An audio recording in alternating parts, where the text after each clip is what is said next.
And we're going to see some of these prophecies, and they're so precise, so exact. And when you study history, it's so specific and so amazing in how it works out. And so that's why these verses are hated. That's why this chapter is hated by the critics, because it proves the divine inspiration. It proves the power of prophecy. It proves that there is a God who is in control of human history, and they don't like that idea. But for the believer, that's an encouragement. To know that God is ultimately in control of every moment of human history, and that no matter these tyrants who come and do whatever they want and think they're in control, they're not. They're just playing into the game. They're just being used and moved around, and they don't realize it. They think they're the ones calling the shots. They think they're the ones that are rebelling against the God of heaven, when really they're just actually fulfilling his plan. And where he doesn't rule, he will always overrule. And that should be an encouragement to the believer. And that's what we're going to see here tonight.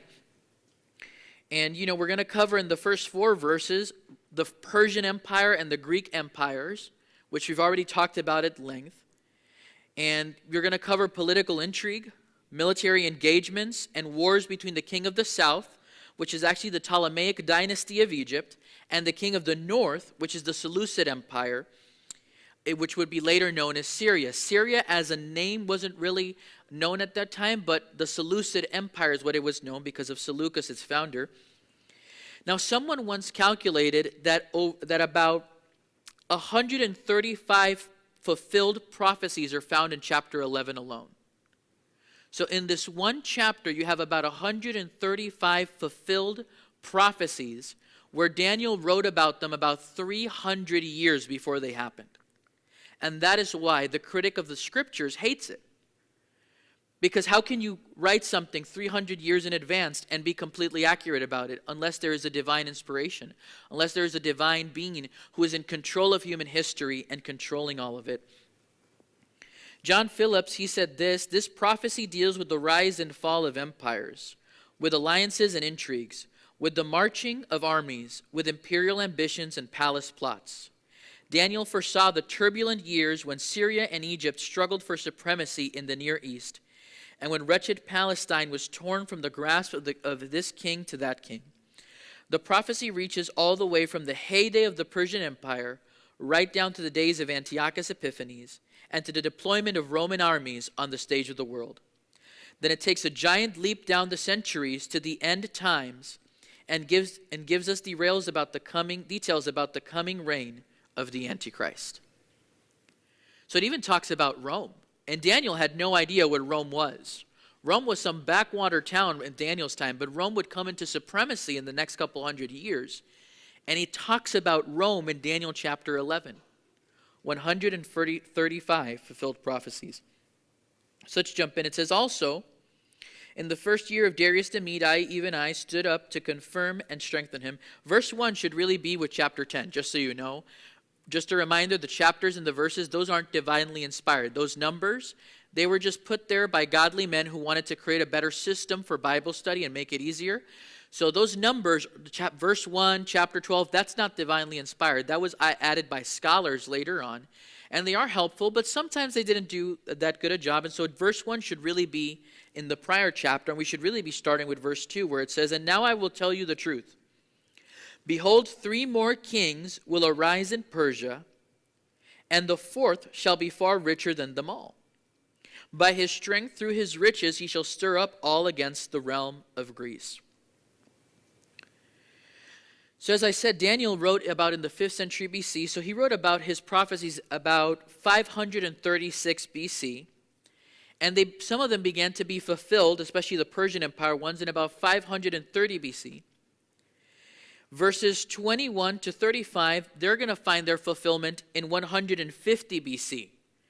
So from verse 2, you're just going to see all these hundreds of years predicted, bam, bam, bam, bam, bam, one after the other. And then they're going to kind of be fulfilled by 150 BC with Antiochus Epiphanes. And then the last verses of chapter 11 and the beginning of chapter 12, those are still future because those deal with the Antichrist. Now, these 3 kings are the ones that come immediately after Darius and Cyrus of Persia. These 2 kings of Persia were excluded because they were the current rulers. So Daniel was with them in their time of ruling, so they're not really in the prophecy. So starting from after Darius and Cyrus, this is when the three kings of Persia begin to be prophesied.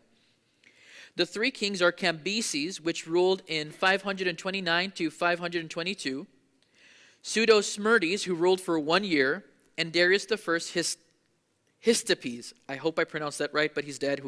He's not going to be bothered by it. Who ruled about 521 to 486. Now, some do argue that Cyrus might have been included, and the one who wasn't included was Pseudo-Smyrtis, because number one, he ruled for less than a year, and number two, he was a fake. What actually happened is this guy was a priest of a temple who murdered the actual king because the king was doing some stuff he disagreed with, and then he took his identity and played as the king, and that's why he only lasted for 1 year, because then he got killed and the next guy replaced him. So that's human history, folks. Really interesting. It's a miracle. If you want proof there is a God, it's the fact that humanity is still around. Because if you look at our history, we did some really weird stuff. Like the fact that we didn't wipe each other out at some point is by the grace of God. When you look at history and how many times we've tried to kill each other, it's amazing. By the grace of God, we're still here. So regardless, the timeline still perfectly fits, whether it was Cyrus or whether it was Pseudo-Smyrtis, because the fourth king doesn't change. Now, the fourth king was the most powerful and richest of all the Persian kings in history. And though there are Persian kings that follow this fourth king, the prophecy doesn't record them because they were growing weaker and weaker and weaker and less relevant. And here's a reminder for you, Bible prophecy always revolves around, when it comes to the Gentiles, how it affects Israel. So might be why you don't hear about China building the Great Wall in the Bible, because it didn't really affect Israel, right? So in this same way, if the Persian kings or the Greek kings didn't really affect Israel, the Bible kind of just omits them and says, yeah, you don't really matter. It really focuses on those who affected Israel. And so this fourth king was very, very effective in Israel. In fact, he had a big impact, including in Hollywood. Because, take a wild guess, you might know who this fourth king is. Now, the Bible calls him Ahasuerus, and we know him because he's the guy that marries Esther in the book of Esther. But you might know him thanks to a certain movie about some Spartans. His name is Xerxes. So I don't think, he wasn't like several, 7 feet tall, full of piercings, I think. That's not how he looked like, guys. Xerxes would not look like that. He would be more accurate, more bearded and stuff like that. He didn't look that weird. But it was the Xerxes who picked the fight with Leonidas, and it didn't go so well for him.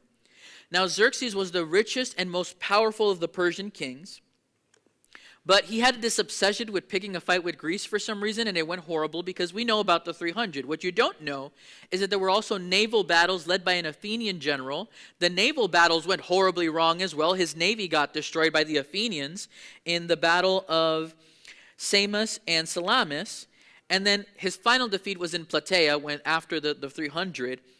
And so here's the interesting part. Chronologically speaking, in biblical history, this whole Thermopylae, Plataea, Samos, Salamis thing that happened, it happened between Esther chapter 1 and Esther chapter 2. Meaning, you know how when he gets back in the book of Esther and he wants his wife to do stuff and she doesn't I don't want to do it, and then he gets angry with her, kicks her out, and then Esther comes into play? It's probably because he had just suffered a defeat at Greece. And he was trying to find a way to relax, and he wasn't exactly looking for a godly way to do it. Then again, he was a pagan king, right? So isn't it interesting when history, you see that the Bible completely interconnects with history? Here's King Xerxes, Ahasuerus, the husband of Esther, the guy who picked the fight with Leonidas and it went horribly wrong. So there you go, biblical history there. And so Xerxes was the most powerful king. After his defeat at Greece, it was so colossal that the Persian Empire started declining, but he committed the great mistake of angering the Greeks. And the Greeks wanted revenge. He caused some assassinations, including the father of the next guy where we talk about in verse 3. It says, "Then a mighty king shall arise, who shall rule with great dominion, and do according to his will. And when he has arisen, his kingdom shall be broken up and divided toward the four winds of heaven, but not among his posterity, nor according to his dominion with which he ruled, for his kingdom shall be uprooted even for others besides these." So, who is it? It's Alexander the Great, who we've already spoken about in length in multiple prior chapters in multiple Bible studies. We know that he attacked Persia as vengeance for his father's death and the assault on Greece. He invented what we would call the Blitzkrieg strategy, which was a rapid strategy. He decimated the Persians and became so powerful that, like it says, that he did according to his will. He could do literally whatever he wanted because nobody could stand against him. He was such a powerful ruler. And then 10 years after conquering the known world, reaching all the way to India, Alexander died. Some say out of a fever after a drunken party. He walked out, got wet, and just decimated. And some argue that he probably got poisoned. Either theory works, honestly. But regardless, he died at the zenith of his power, and it was divided between his 4 generals. And look how accurate this is when it says, but not among his posterity, according to his dominion which he ruled. Posterity is his descendants, his heirs. It meant his biological heirs wouldn't take over for him. Alexander's not even born yet. And Daniel's saying his biological heirs won't. Now, why? Well, he had 3 possible biological heirs. He had his brother who had mental disabilities. He had an illegitimate son named Hercules and an unborn child from his pregnant wife. And within a couple of months after his death, all 3 of them were murdered. Again, how humanity still exists is a miracle of the grace of God. But so they were all murdered, leaving no biological heir, just as this prophecy foretold several hundred years before. Verse 5, also the king of the south shall become strong, as well as one of his princes, and he shall gain power over him and have dominion. His dominion shall be great, of great dominion. So after a chaotic power struggle full of things HBO would love to make shows about because it has murder, intrigue, wars, and 2 of these 4 nations kind of grow into prominence and power. Egypt in the south of Israel and Syria in the north of Israel. Again, because when we look at Bible prophecy, it will always revolve around their relationship with Israel, because that's the focal point. So Syria, which would be the Seleucid Empire, and then the Egyptian Empire, which would be under the Ptolemaic dynasty, those were the 2 major powers over the 4. And they kind of wrestled with it for the next 130 years or so. Now that phrase that says, as well as one of his princes, refers to the Seleucid Empire leader, which would be Seleucus. So what happened was Seleucus fled from Antigonus of Babylon, joined forces with Ptolemy, and Ptolemy helped Seleucus become the ruler of that entire region of Syria and Babylon and Mesopotamia. And unknowingly, he basically created another ruler who would be geographically more expansive than him and would become as powerful to the point where sometimes more powerful. And this is where the power struggle began. And what's interesting is you can date who was stronger because they controlled the area of Israel. I think someone's phone is on if they can. So what would happen is that every time they would go back and forth, and the back and forth point was always Israel. Then it says, verse 6, and at the end of some years they shall join forces, for the daughter of the king of the south shall go to the king of the north to make an arrangement. But she shall not retain the power of her authority, and neither he nor his authority shall stand. But she shall be given up with those who brought her, and with him who begot her, and with him who strengthened her in those times. So verse 6 is talking about that Ptolemy II, so Ptolemy I was the guy who established the dynasty, and Seleucus I established a dynasty up north, right? So now we're dealing with their kids. Ptolemy II and Antiochus II. Just so you know, there's like 20 Antiochuses, 20 Seleucuses, 20 Ptolemies. It might get a bit confusing. Just bear with me. They just kept giving themselves it was junior, junior, junior, junior, junior, junior, junior, junior, junior, junior, and it just kept going that way. So Ptolemy II gave his daughter Berenice to the Antiochus II of the Seleucids. And it was an attempt to create a political alliance. That was normal back then. The problem was Antiochus was already married.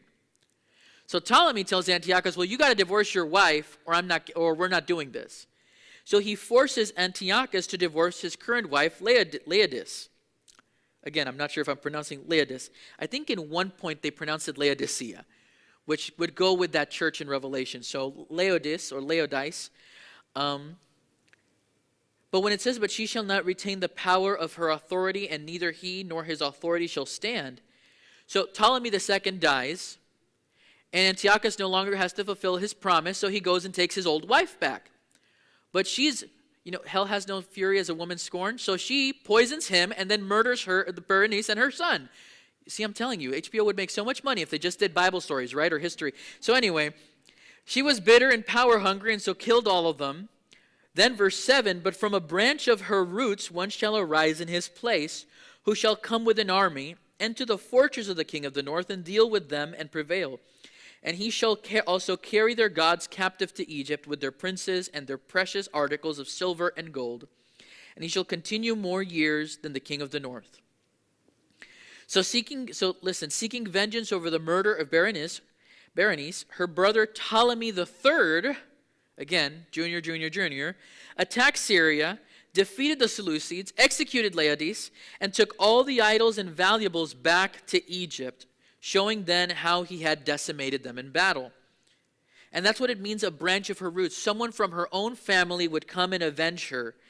And then when it says that he would last longer than the king of the north, is that Ptolemy would live longer than the king of the north that preceded the guy who had just died. There's a lot of death in this chapter, just giving you that heads up.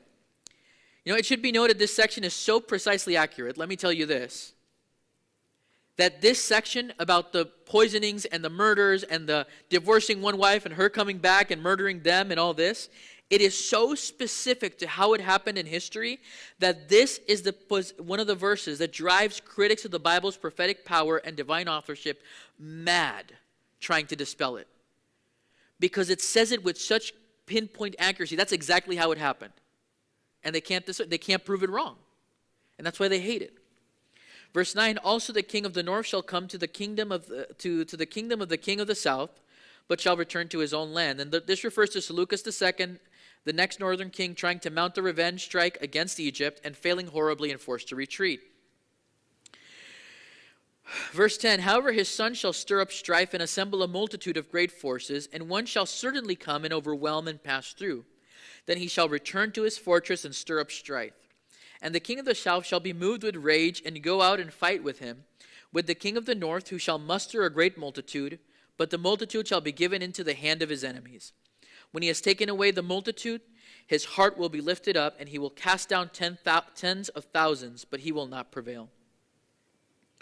So that word, his sons, meant that the sons of following rulers would be much more successful than Seleucus II. Specifically, it's talking about Antiochus III of Syria, also known as Antiochus III the Great. There's also a bunch of the greats. So Antiochus III, or Antiochus the Great, initially had some defeats at the beginning of his rule, but he was able to turn the tide and start reconquering the territories that the Ptolemies had taken from him, from the Seleucids. And he was able to retake all the way to Israel. Remember, now he's becoming stronger, so who do they retake? Israel. The whole Israel tells you who was the power. That's basically how it got decided. And he takes territories all the way to Gaza, all the way down. But in 217 BC, he lost a great battle to Egypt, causing him to retreat and surrendering once again the territories of Israel. It's a back and forth. It's a seesaw. But what he did was he turned his attention eastward and began conquering all the nations all the way to India, rebuilding his forces and building his wealth over time. And so as he regains his strength, conquering all the way to India, he wants to go back and pick a fight with Egypt again. And that's why it says in verse 13, for the king of the north will return and muster a multitude greater than the former, so his army will be greater, and shall certainly come at the end of some years with great army and much equipment. Now in those times many shall rise up against the king of the south. Also violent men of your people shall exalt themselves in fulfillment of the vision, but they shall fall. So the king of the north shall come and build a siege mound and take a fortified city, and the forces of the south shall not withstand him. Even his choice troops shall have no strength to resist. But he who comes against him shall do according to his own will, and no one shall stand against him. He shall stand in the glorious land with destruction in his power. So Antiochus III, or Antiochus the Great, would rebuild his army, and after the conquest of the east, and he would attack Egypt through sieges and engagements. Now when it says, now in those times many shall rise up against the king of the south, also men, violent men of your people, it's telling Daniel that Jewish people would join Antiochus in a rebellion against Egypt. They would forsake their own laws. They would forsake their religious duties and turn and say, no, Antiochus, you're our liberator. These Egyptians, they've punished us. They've ruled over us. We rebel against them. And so they joined this man, which ended up being a horrible decision.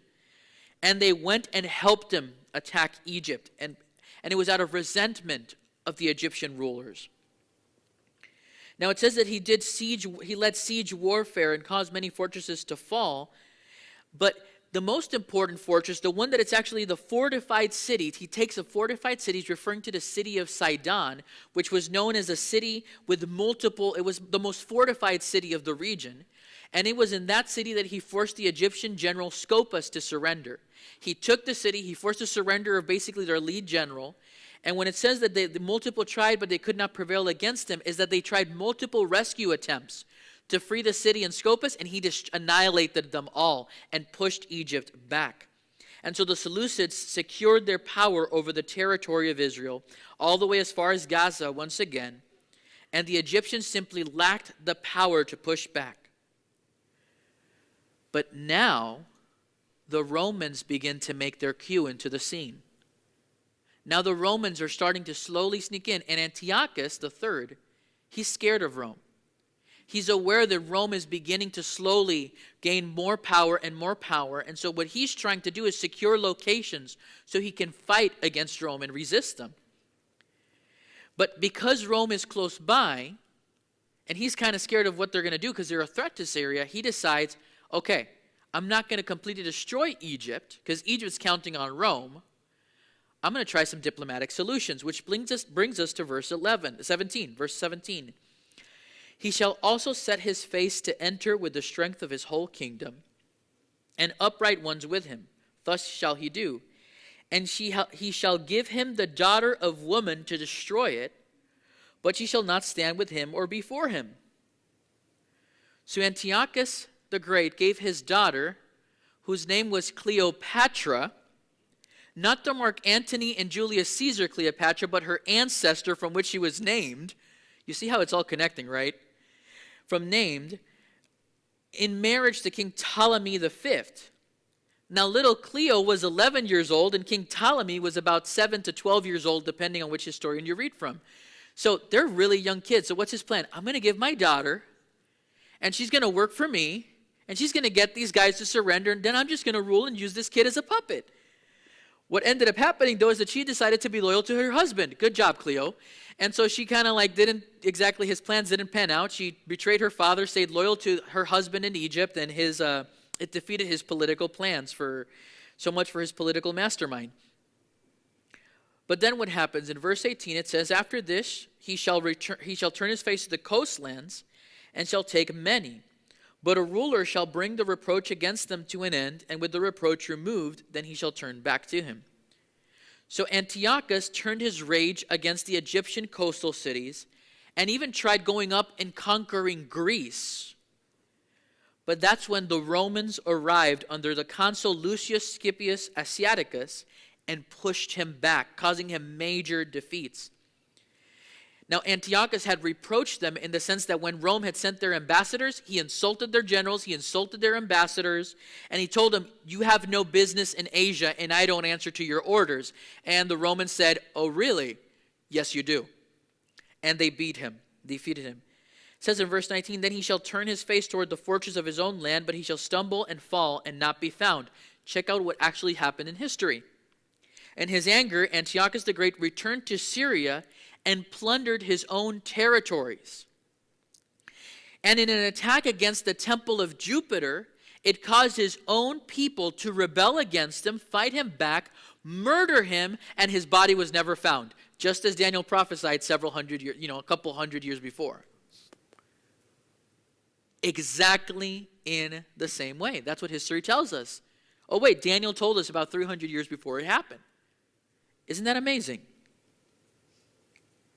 But then look at what verse 20 it says, there shall arise in his place one who imposes taxes on the glorious kingdom, but within a few days he shall be destroyed, but not in anger or in battle.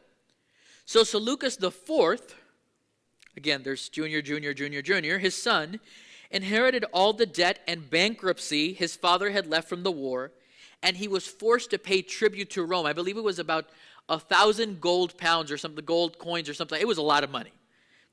It was a lot of money, and so they were bankrupt. So what he did, he started taxing the regions, but he specifically gave a great tax on Israel. And he wanted to rob the wealth of the temple in Jerusalem. So he sends his tax collector, whose name was Heliodorus, to plunder the temple and take all the gold from the temple. But what happens? Heliodorus poisons him and tries to usurp power. But during this whole power secession and all these things, again, this would be a great show on, right? I don't understand why Hollywood, take a cue. Clearly the Bible has better stories than you do.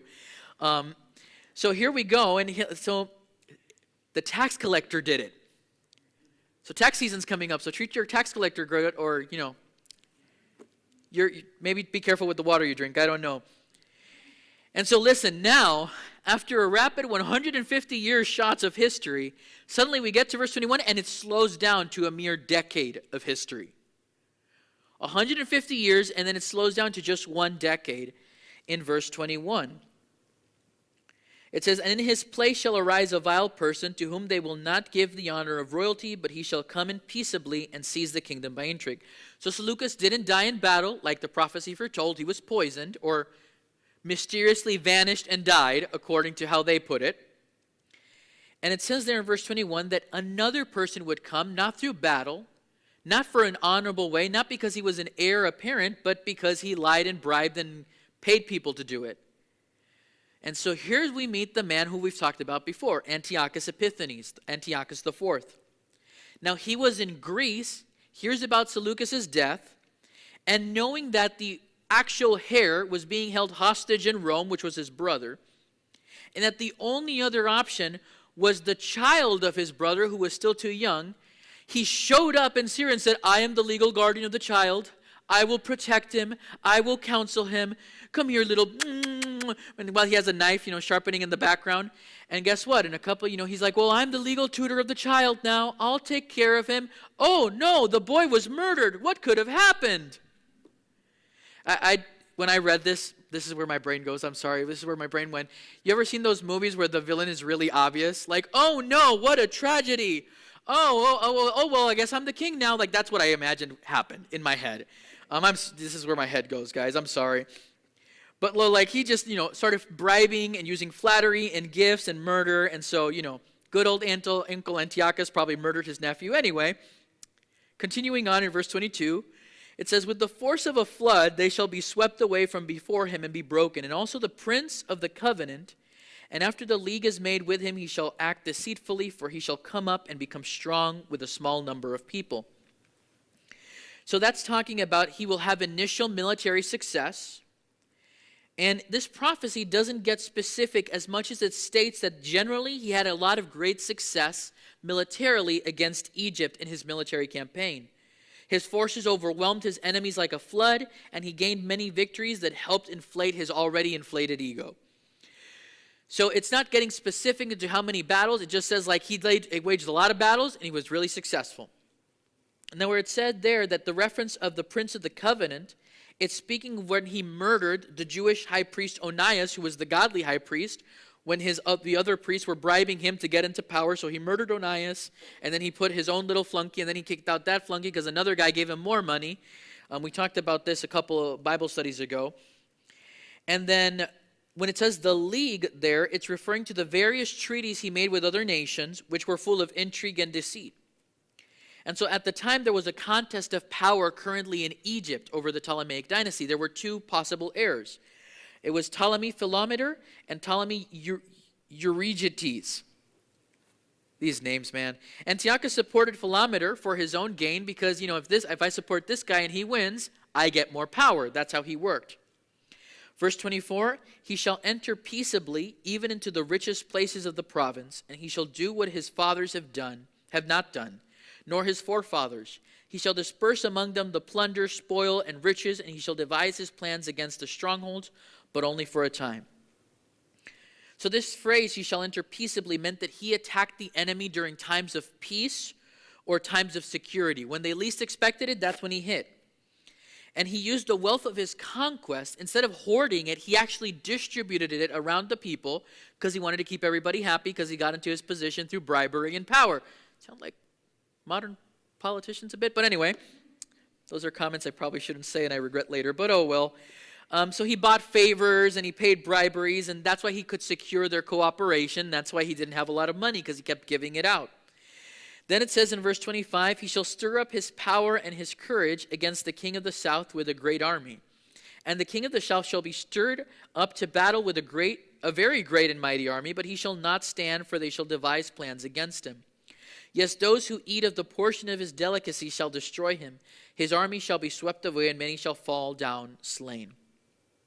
So Egypt would try to fight back, but it would be to no avail, being soundly defeated. And the reason was because those who should have been Egypt's allies, those who should have stood by the Ptolemaic dynasty, betrayed them because of Antiochus' bribery. They went against them and they just abandoned them. They betrayed him. And so that's why Egypt could not win, because of human deceit and greed and evil and wickedness, which is everything Antiochus was good with. It says, verse 27, both these kings' hearts shall be bent on evil, and they shall speak lies at the same table, but it shall not prosper, for the end will still be at the appointed time. So the battles and wars led to many treaties and peace attempts, but none ever succeeded, as both nations always ended up back at war. And Egypt continued to lose every single time. Neither of the rulers were honorable and kept their agreements. But here's the thing, for the end will still be at the appointed time means Antiochus, though he thought he was in control, though he was a tyrant who thought he was in the one ruling over everything, though he wanted to be called Epiphanes because he wanted to be seen as a deity, he wanted to deify himself, make himself God, that entire time he was fulfilling prophecy right on schedule. The entire time he thought he was declaring himself God, the true God was using him to put him in the right position to fulfill biblical prophecy. That's what was happening. And that should encourage you that all these tyrants or rulers or governors or whatever political position they have, they might think they're the ones calling the shots. They're not. They're all playing right into God's prophetic timetable. And that should encourage you. Verse 28, while returning to his land with great riches, his heart shall be moved against the holy covenant, so he shall do damage and return to his own land. So during this whole ordeal, as Antiochus grew in power and wealth, his heart was being filled with envy for the wealth of one specific area and hatred for one specific people, the people of Israel.